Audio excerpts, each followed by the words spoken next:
हाय पिलामाने समस्तଙ୍କୁ Odia sir ରବି YouTube ଚ୍ୟାନେଲକୁ ସ୍ୱାଗତ। ଆଜିର ଭିଡ଼ିଓଟି ନବମ ଶ୍ରେଣୀ ପିଲାମାନଙ୍କ ପାଇଁ। ଆଜି ଆମେ ଆଲୋଚନା କରିବା ଗତ ବର୍ଷ ଆସିଥିବା ଅର୍ଥାତ୍ 2024ରେ ଆସିଥିବା ଓଡ଼ିଆ ପ୍ରଶ୍ନପତ୍ର ହାପିଲି ଏକ୍ଜାମିନେସନ୍ର। ଏହି ପ୍ରଶ୍ନପତ୍ର ଉପରେ ଆମେ ସମ୍ପୂର୍ଣ୍ଣ ଆଲୋଚନା କରିବା। ଆଶା କରୁଛି ସମସ୍ତଙ୍କୁ ଭିଡ଼ିଓଟି ବହୁତ ଭଲ ଲାଗିବ। ଭଲ ଲାଗିଥିଲେ ଲାଇକ୍ କରିବେ, କେମିତି ଲାଗିଲା କମେଣ୍ଟରେ ଜଣାଇବେ। ଚ୍ୟାନେଲକୁ ନୂଆ ଆସିଥିଲେ ସବସ୍କ୍ରାଇବ୍ କରିଦେବେ। ଚାଲ ଆମେ ବିଳମ୍ବ ନକରି ଆରମ୍ଭ କରିବା। ଦେଖିପାରୁଥିବ ପିଲାମାନେ, ଏହି ହେଲା ସେହି ପ୍ରଶ୍ନପତ୍ର। ଓଡ଼ିଶା ଆଦର୍ଶ ବିଦ୍ୟାଳୟ ସଂଗଠନ ହାପିଲି ଏକ୍ଜାମିନେସନ୍ 2024-25। ପ୍ରଥମେ ଗୋଟେ ଅନୁଚ୍ଛେଦ ଅଛି ପିଲାମାନେ, ଅନୁଚ୍ଛେଦକୁ ଆମେ ସ୍କିପ୍ କରିବା। ନମ୍ବର 2କୁ ଯିବା। 2ରେ ଅଛି ଦେଖ, ଯେକୌଣସି ଗୋଟିଏ ବିଷୟ ରଚନା ଲେଖ। ମାତୃଭାଷାର ଗୁରୁତ୍ୱ, ସ୍ୱାଧୀନ ଭାରତରେ ଛାତ୍ରର କର୍ତ୍ତବ୍ୟ, ଗଣତନ୍ତ୍ରର ସୁରକ୍ଷା।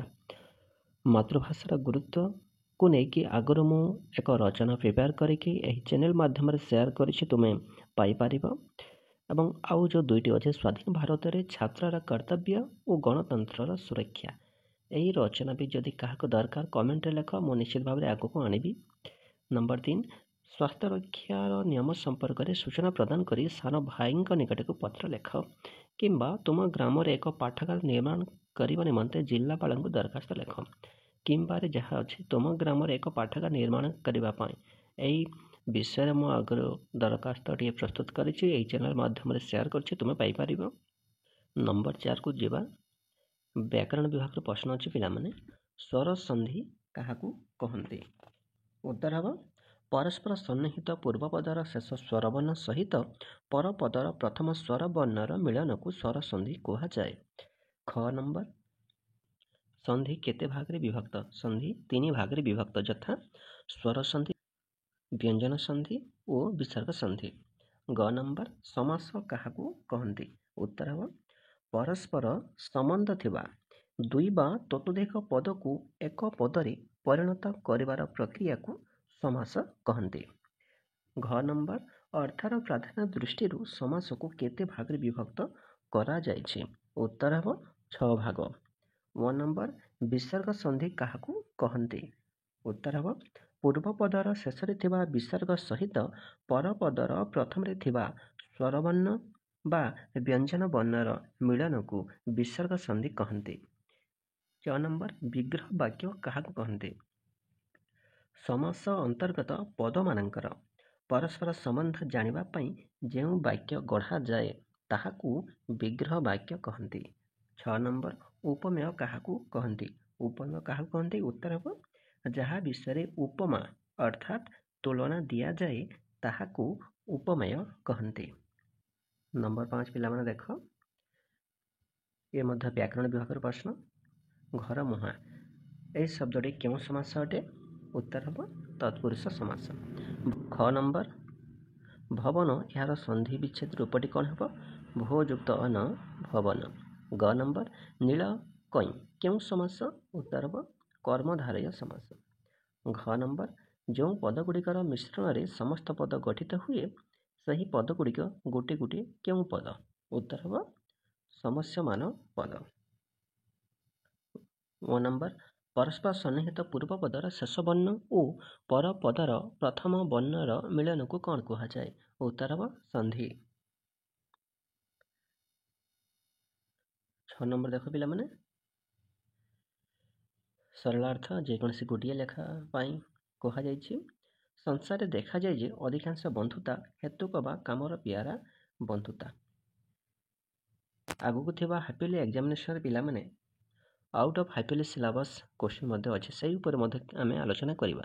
ଯାହାକି ପିଲାମାନେ ଦେଖ, ଏଇ ଯେଉଁ ସରଳାର୍ଥ ଅଛି ଆମେ ଯେଉଁ ଏବେ ପଢ଼ିଲେ, କରେ ସଂସାରରେ ଦେଖାଯାଏ ଯେ ଅଧିକାଂଶ ବନ୍ଧୁତା ହେତୁକ ବା କାମର ପିଆରା ବନ୍ଧୁତା। ଏହା ହେଲା ପ୍ରକୃତ ବନ୍ଧୁରୁ ଆସିଅଛି ଏହି ପ୍ରବନ୍ଧ। ତୁମର ଆଗାମୀ ହାପିଲି ଏକ୍ଜାମିନେସନ୍ରେ ଆସିବ ନାହିଁ। ଆଗାମୀ ଏହି 2025 ହାପିଲି ଏକ୍ଜାମିନେସନ୍ରେ ଆସିବ ନାହିଁ। ତଥାପି ଆମେ ଟିକେ ଆଲୋଚନା କରିବା। ଏହି ସରଳାର୍ଥଟି ଆସିଅଛି କେଉଁଥିରୁ? ପ୍ରକୃତ ବନ୍ଧୁରୁ। ଲେଖକ ହେଉଛନ୍ତି ଗୋପାଳ ଚନ୍ଦ୍ର ପ୍ରହରାଜ। ସଂସାରରେ ବନ୍ଧୁତାର ବାସ୍ତବ ରୂପ ବିଷୟରେ ଏଠି ଲେଖକ ବର୍ଣ୍ଣନା କରିଛନ୍ତି। ସେହିପରି ବର୍ଣ୍ଣନା ତୁମେ କରିବ ପିଲାମାନେ। ଖ ନମ୍ବର, ଜାତୀୟ ଜୀବନ ପ୍ରତିଷ୍ଠିତ ହେଲେ ଜାତି ଜାତି ମଧ୍ୟରେ ସଦ୍ଭାବ ହେବ। ଏ ହେଲା ଜାତୀୟ ଜୀବନ ପ୍ରବନ୍ଧରୁ ପ୍ରଶ୍ନ ଅଛି। ଲେଖକ ହେଉଛନ୍ତି ମଧୁସୂଦନ ଦାସ। କ'ଣ ବର୍ଣ୍ଣନା କରିଛନ୍ତି? ଜାତୀୟ ଜୀବନର ମହନୀୟତା ପ୍ରତିପାଦନ କରିଛନ୍ତି ଏହି ସରଳାର୍ଥରେ। 7 ନମ୍ବର ଦେଖ ପିଲାମାନେ, ସଂଖ୍ୟା ପରେ ଉତ୍ତର ଲେଖ। ସବୁ ବ୍ୟକ୍ତି ଓ ସବୁ ଜାତିଙ୍କ ଠାରେ କେଉଁ ଗୁଣ ରହିଛି? ଉତ୍ତର ହେବ ସବୁ ବ୍ୟକ୍ତି ଓ ସବୁ ଜାତିଙ୍କ ଠାରେ ଅନୁକରଣ କରିବା ଯୋଗ୍ୟ ଅନେକ ଗୁଡ଼ିଏ ଗୁଣ ରହିଛି। ଖ ନମ୍ବର ନାନାବିଧ ଲୋକଙ୍କ ମଧ୍ୟରେ ଏକତା ରକ୍ଷା କରିବାକୁ ହେଲେ କ'ଣ କରିବାକୁ ହେବ? ଉତ୍ତର ହେବ ନାନାବିଧ ଲୋକମାନଙ୍କ ମଧ୍ୟରେ ଏକତା ରକ୍ଷା କରିବାକୁ ହେଲେ ଏକ ଭାଷା ଗ୍ରହଣ କରିବାକୁ ହେବ। ଗ ନମ୍ବର ନାରୀ ଜାତିର ମହିୟସୀ ପ୍ରତିନିଧି ରୂପେ କେଉଁମାନେ ପୂଜା ପାଉଛନ୍ତି? ଉତ୍ତର ହେବ ନାରୀ ଜାତିର ମହିୟସୀ ପ୍ରତିନିଧି ରୂପେ ଦୁର୍ଗା, ଲକ୍ଷ୍ମୀ, ସରସ୍ୱତୀ ପୂଜା ପାଉଛନ୍ତି।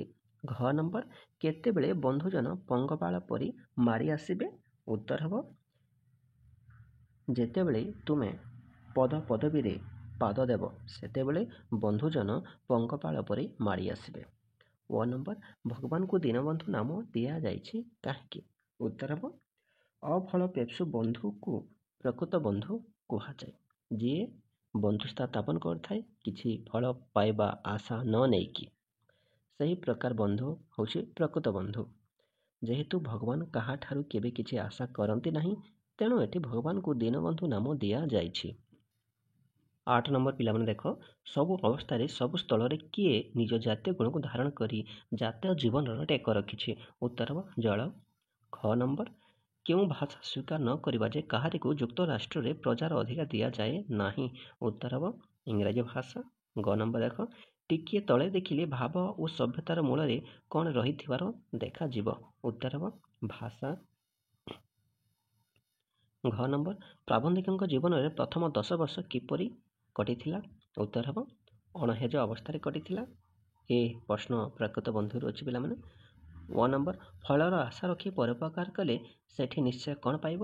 ଚିଆଁ ପାଇବ। ପ୍ରକୃତ ବନ୍ଧୁରୁ ପ୍ରଶ୍ନ ଅଛି। ଚ ନମ୍ବର ତ୍ୟାଗ ମନୋଭାବ ଯୋଗୁଁ କେଉଁ ଜାତିର ମୂଲ୍ୟ ଜଗତ ଚକ୍ଷୁରେ ବଢ଼ି ଚାଲିଛି? ଉତ୍ତର ଜାପାନ ଜାତିର। 6 ନମ୍ବର ଦରିଦ୍ର କୁଟୀରର ବଡ଼ ନିଧି କିଏ? ଉତ୍ତର ହେବ ପିଲା। ଜ ନମ୍ବର ଇଟାଲୀର ଭାଗ୍ୟ ବିଧାତା ମୁସଲିନ ଦରିଦ୍ର ଡେସ୍ ଘରେ ଜନ୍ମ ହୋଇଥିଲେ? ଉତ୍ତର ହେବ କମାର ଘରେ। ଝ ନମ୍ବର କିଏ ଏକା ବନ୍ଧୁ ପଦବାଚ୍ୟ? ଉତ୍ତର ହେବ ଭଗବାନ। ନ୍ୟ ନମ୍ବର କିପରି ବନ୍ଧୁତା ସଂସାରରେ ବିରଳ? ଉତ୍ତର ହେବ ନିଃସ୍ୱାର୍ଥ ବନ୍ଧୁତା। 9 ନମ୍ବର ଦେଖ ପିଲାମାନେ, ସରଳ ଅର୍ଥଟି ପଦ୍ମପଦ୍ୟରୁ ଆସିଅଛି। କବି ହେଉଛନ୍ତି ମଧୁସୂଦନ ରାଓ। ପଦ୍ମର ପ୍ରଶସ୍ତି ଗାନ ଏଠି କବି କରିଛନ୍ତି। ଖ ନମ୍ବର ବିପ୍ଳବ ତବ ସତ୍ୟ ଶାନ୍ତି ଶିବ ସୁନ୍ଦର ରସେ ଯୁଗ ଯୁଗାନ୍ତ ଅନ୍ଧାର ଭିତରେ ତୁମରି ପ୍ରଦୀପ ହସେ। ଏ ହେଲା ହେ ମୋର କଲମ ପଦ୍ୟରୁ ଆସିଅଛି, ଯାହାକି ଆଗାମୀ 2025 ହାଫିଲି ଏକ୍ଜାମିନେସନରେ ଆସିବ ନାହିଁ ଏହି ପଦ୍ୟରୁ। ତଥାପି ମୁଁ କହିଦେବି କିଛି ଏହି ସରଳାର୍ଥ ବିଷୟରେ। ଏହି ସରଳାର୍ଥଟି ଆସିଅଛି ହେ ମୋର କଲମ ପଦ୍ୟରୁ। କବି ହେଉଛନ୍ତି ଗଦାବରୀଶ ମହାପାତ୍ର। ଏଠି କବି କଲମର ମୋହନୀୟତା ଉପରେ ବର୍ଣ୍ଣନା କରିଛନ୍ତି। 10 ନମ୍ବର ସୂର୍ଯ୍ୟ ପଦ୍ମ ମୁଖରେ କ'ଣ ଢାଳନ୍ତି? ଉତ୍ତର ହେବ ସୂର୍ଯ୍ୟ ପଦ୍ମ ମୁଖରେ ଜ୍ୟୋତିଧାରା ଢାଳନ୍ତି। ଖ ନମ୍ବର କଲମ ନୀରବରେ କ'ଣ କରି ଆସିଛି? କଲମ ନୀରବରେ କ'ଣ କରି ଆସିଛି? ଉତ୍ତର ହେବ ବିପ୍ଳବ। କଲମ ନୀରବରେ ବିପ୍ଳବ କରି ଆସିଛି। ଗ ନମ୍ବର ମାତା ଯଶୋଦା କେଉଁ କଥାକୁ ସହି ପାରନ୍ତି ନାହିଁ ବୋଲି କବି କହିଛନ୍ତି? ଉତ୍ତର ହେବ ମାତା ଯଶୋଦା କୃଷ୍ଣଙ୍କଠାରୁ ବିଚ୍ଛେଦ ହେବା କଥା ସହି ପାରନ୍ତି ନାହିଁ ବୋଲି କବି କହିଛନ୍ତି। ଓ ନମ୍ବର ଉତ୍କଳ ଜନନୀଙ୍କ ଶରୀରକୁ କିଏ ଧୋଇ ଦେଉଛି? ଉତ୍ତର ହେବ ଉତ୍କଳ ଜନନୀଙ୍କ ଶରୀରକୁ ସମୁଦ୍ରର ପବିତ୍ର ଜଳଧାରା ଧୋଇ ଦେଉଛି। ଓ ନମ୍ବର କଲମ କଦାପି କେଉଁ ପଥରେ ଚାଲେ ନାହିଁ? ଉତ୍ତର ହେବ କଲମ କଦାପି ଛଳନାର ପଥରେ ଚାଲେ ନାହିଁ। 11 ନମ୍ବର ଉତ୍କଳ ମାତାଙ୍କ ଶରୀର କାହାର ରକ୍ତ ଅନୁରଞ୍ଜିତ? ଶତ୍ରୁ ରକ୍ତରେ। ଖ ନମ୍ବର ପଦ୍ମ ସହିତ କବିଙ୍କର କେଉଁ ଯୋଗ ଅଛି ବୋଲି କବି କହିଛନ୍ତି? ଉତ୍ତର ହେବ ନିଗୁଢ଼ ଯୋଗ। ଗ ନମ୍ବର ପଦ୍ମ କାହାଠାରୁ ଦିବ୍ୟଶ୍ରୀ ପ୍ରାପ୍ତ ହୁଏ? ଉତ୍ତର ହେବ ସୂର୍ଯ୍ୟଙ୍କଠାରୁ। ଘ ନମ୍ବର କାହାର ତନୁ ଦୁର୍ବଳ ବୋଲି କବି କହିଛନ୍ତି? ଉତ୍ତର ହେବ କଲମର।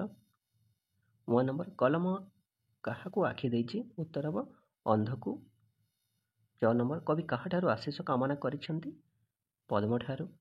6 ନମ୍ବର ପଦ୍ମର ଅନ୍ତରେ କେଉଁ ପବିତ୍ର ରସ ପରିପୂର୍ଣ୍ଣ ହୋଇ ରହିଛି? ସ୍ନେହ, କରୁଣା, ଭକ୍ତି। ଜ ନମ୍ବର କବିଙ୍କର ବିଶ୍ୱାସୀ ସଖା ଓ ଆପଣାର ବନ୍ଧୁ କିଏ? କଲମ। ଝ ନମ୍ବର ଯଶୋଦା କୃଷ୍ଣଙ୍କ ଆଖିରେ କ'ଣ ଲଗାଇ ଦିଅନ୍ତି? ଉତ୍ତର ହେବ ଅଞ୍ଜନ। ନ୍ୟ ନମ୍ବର କେଉଁ ଦ୍ୱାର ଖୋଲିବା ପାଇଁ କବି କଲମକୁ ନିବେଦନ କରିଛନ୍ତି? ଉତ୍ତର ହେବ ମୁକ୍ତି ଦ୍ୱାର। 12 ନମ୍ବର ଅଛି ଦେଖ ପିଲାମାନେ, ସଂକ୍ଷେପରେ ଉତ୍ତର ଲେଖ। କ ନମ୍ବର ବହୁଟି ବୁଢ଼ାକୁ କେଉଁ ସଂଖ୍ୟା ବିଷୟରେ ପଚାରିଥିଲା? ଉତ୍ତର ହେବ ଆସମାନ ତାରା ସଂଖ୍ୟା। ख नंबर ଝରକା କବାଟ ବନ୍ଦ କରି କାହାକୁ ରୁଦ୍ଧ କରି ହୁଏ ନାହିଁ। ଉତ୍ତର ହେବ ସ୍ୱାଧୀନ ଭାରତର ଜୟଧ୍ୱନି। ଗ ନମ୍ବର ପତାକା ଉତ୍ତୋଳନ ଗଳ୍ପର ରଚୟିତା କିଏ? ଉତ୍ତର ହେବ ସୁରେନ୍ଦ୍ର ମହାନ୍ତି। ଘ ନମ୍ବର ସୋମନାଥଙ୍କୁ କାହିଁକି ସନନ୍ଦ ପ୍ରଦାନ କରାଯାଇଥିଲା? ଉତ୍ତର ହେବ ବ୍ରିଟିଶ ସିଂହାସନ ପ୍ରତି ଅତୁଳନୀୟ କର୍ତ୍ତବ୍ୟନିଷ୍ଠା ଯୋଗୁଁ ତାଙ୍କୁ ସନନ୍ଦ ପ୍ରଦାନ କରାଯାଇଥିଲା। ଓ ନମ୍ବର ଏ ଦେଶ ଆମର, ବ୍ରିଟିଶ ଗୋଲାମ ପାଇଁ ସ୍ଥାନ ଏଠି ନାହିଁ, ଏକଥା କିଏ କହିଥିଲେ?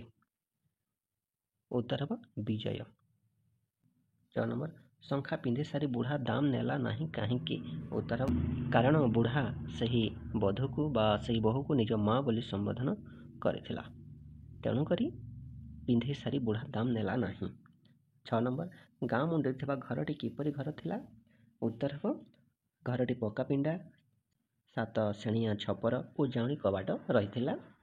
ଜ ନମ୍ବର ରୋଜ ରୋଜ ପାଣି ପିଆ ବାଟ ଚଲା ଯୋଗୁଁ ବୁଢ଼ାର କ'ଣ ହେଲା? ରୋଜ ରୋଜ ପାଣି ପିଆ ବାଟ ଚଲା ଯୋଗୁଁ ବୁଢ଼ାକୁ ବହୁତ ଜ୍ୱର ହେଲା। ଏ ଥିଲା ପିଲାମାନେ ଗତ ବର୍ଷ ଆସିଥିବା ଅର୍ଥାତ୍ 2024ରେ ଆସିଥିବା ଓଡ଼ିଆ ପ୍ରଶ୍ନପତ୍ର ହାପିଲି ଏକ୍ଜାମିନେସନର ନବମ ଶ୍ରେଣୀ। ଆଶା କରୁଛି এই ଭିଡ଼ିଓଟି ସମସ୍ତଙ୍କୁ ଭଲ ଲାଗିଥିବ। ଭଲ ଲାଗିଥିଲେ ଲାଇକ୍ କରିବେ, କେମିତି ଲାଗିଲା କମେଣ୍ଟରେ ଜଣାଇବେ। ଚ୍ୟାନେଲକୁ ନୂଆ ଆସିଥିଲେ ସବସ୍କ୍ରାଇବ୍ କରିଦେବେ। ନିଜ ସାଙ୍ଗମାନଙ୍କୁ ମଧ୍ୟ ବହୁ ମାତ୍ରାରେ ସେୟାର କର, ସେମାନେ ମଧ୍ୟ ଏହି ପ୍ରଶ୍ନପତ୍ର ପାଇପାରିବେ, ଉତ୍ତର ଜାଣିପାରିବେ।